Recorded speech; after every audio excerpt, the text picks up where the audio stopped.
कृष्ण अर्जुन से कहते हैं, हे अर्जुन, जो व्यक्ति भोग विलास का भक्त होता है वो परमात्मा का भक्त कैसे हो सकता है। ऐसे मनुष्य जो बाहर से भक्ति का प्रदर्शन करते हैं परंतु मन से विषयों के चिंतन और आसक्ति में लीन रहते हैं, वो भक्ति का केवल ढोंग करते हैं, वो योगी नहीं भोगी होते। इन्हें मिथ्याचारी कहते हैं और ये सिर्फ ढोंग ही करते हैं। विषया विनिवर्तन्ते निराहारस्य देहिनः रसवर्जं रसोप्यस्य परम दृष्ट्वा निवर्तते कर्मेन्द्रियाणि संयम्य य आस्ते मनसा स्मरन् इंद्रियाणानि विभूतात्मा मिथ्याचारस्य उच्यते। श्री कृष्ण कहते हैं, हे पार्थ, स्थित प्रज्ञ मनुष्य की बुद्धि स्थिर रहती है, अपने मन पर उसका नियंत्रण रहता है। स्थित प्रज्ञ को भोग और उपभोगों में रस या आसक्ति नहीं होती। वो शुभ अशुभ वस्तुओं की प्राप्ति होने के बाद भी न प्रसन्न होते हैं और न दुखी होते हैं। पार्थ, ऐसे महापुरुषों को ये पूर्ण विश्वास होता है कि ईश्वर सदा सर्वदा उनके साथ है, इसलिए वो किसी भी परिस्थिति में विचलित नहीं होते हैं। तब अर्जुन कहते हैं, ये कहना आसान है केशव कि साधारण मनुष्य के लिए इस मानसिक स्तर पर पहुंचना बहुत ही कठिन है। ये सिर्फ कहने की बातें हैं, इन्हें करना बड़ा कठिन है। इसके लिए तो सांसारिक मनुष्यों को किसी दैवीय सहायता की आवश्यकता होगी।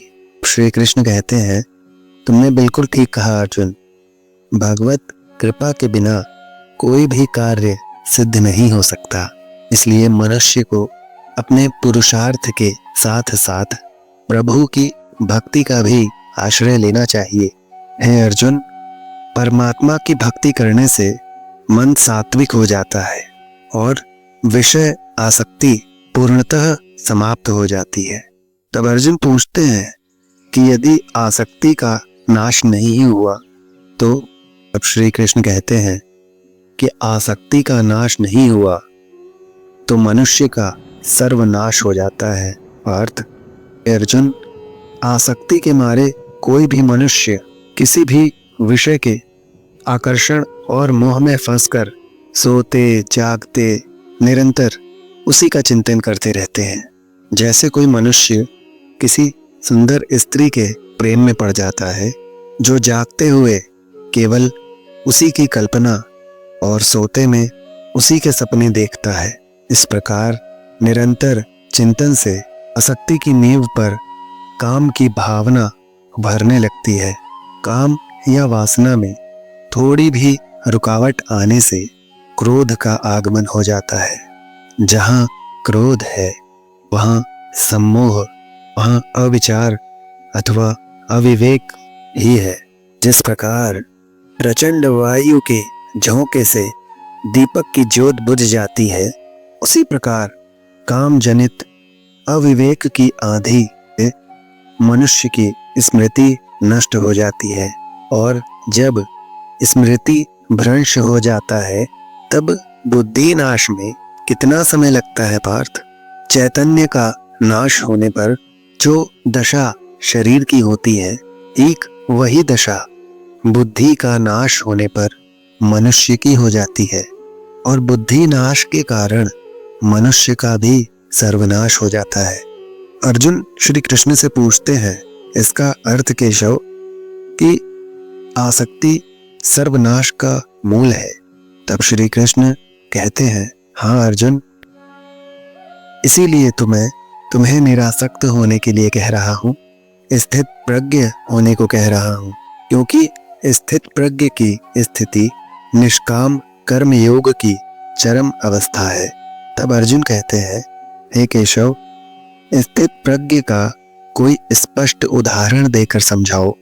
श्री कृष्ण कहते हैं, हे अर्जुन, विशाल सागर का स्वभाव एक स्थित प्रज्ञ मनुष्य की भांति ही होता है। हे पार्थ, नदी में यदि अधिक पानी आ जाए तो उस नदी में बाढ़ आ जाती है। उसकी तूफानी लहरें किनारों को तोड़कर चारों ओर तबाही मचा देती है। ये हाल एक क्षुब्ध मन वाले व्यक्ति का होता है।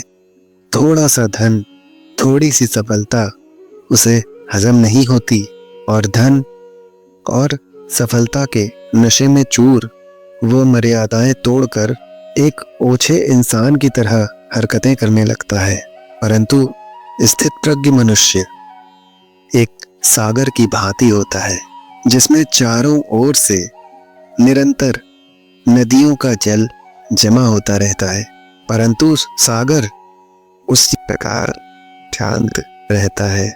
नदियों का जल उसकी गहराइयों में गुम हो जाता है और सागर कभी भी अपने किनारे नहीं तोड़ता। उसके अंदर जल का स्तर वही रहता है। यही स्थित प्रज्ञ की अवस्था होती है। इसी तरह सब प्रकार के भोग स्थित प्रज्ञ मनुष्य में किसी भी प्रकार का विकार उत्पन्न करने में असमर्थ होकर उसी में समा जाते हैं। अर्थात स्थित प्रज्ञ मनुष्य समस्त भोगों का उपभोग करते हुए भी आसक्ति से मुक्त रहते हैं। हे पार्थ, ऐसे स्थित प्रज्ञ को परम शांति प्राप्त होती है और ऐसे स्थित प्रज्ञ मनुष्य ही जगत का कल्याण करते हैं, लोक कल्याण करते हैं। सामान्य मनुष्य तो भोग के पदार्थों के पीछे दौड़ते हुए अपनी जीवन यात्रा समाप्त कर देते हैं, परंतु स्थित प्रज्ञ मनुष्य की जीवन यात्रा जन कल्याण का उद्देश्य रखती है। हे पार्थ, सामान्य मनुष्य रात्रि का अंधकार होने पर सो जाता है तथा सूर्योदय होने पर जाग जाता है, परंतु योगी की दृष्टि में देह का सोना जागना महत्वपूर्ण नहीं है। कर्मयोगी ज्ञान के प्रकाश को दिन तथा अज्ञान के अंधकार को ही रात मानता है। हे पार्थ, विषयों के बारे में अज्ञान रात्रि के अंधकार के समान है। संसारी मनुष्यों की रात्रि के समय अज्ञानी नाशवान संसारी उपभोगों में व्यस्त रहते हैं। ज्ञानी और योगी वहीं जागते हैं और परमात्मा का चिंतन करते हैं। या निशा सर्वभूतानां तस्याम जागर्ति संयमी यस्याम जागृति भूतानि सा निशा पश्यतो मुनेः।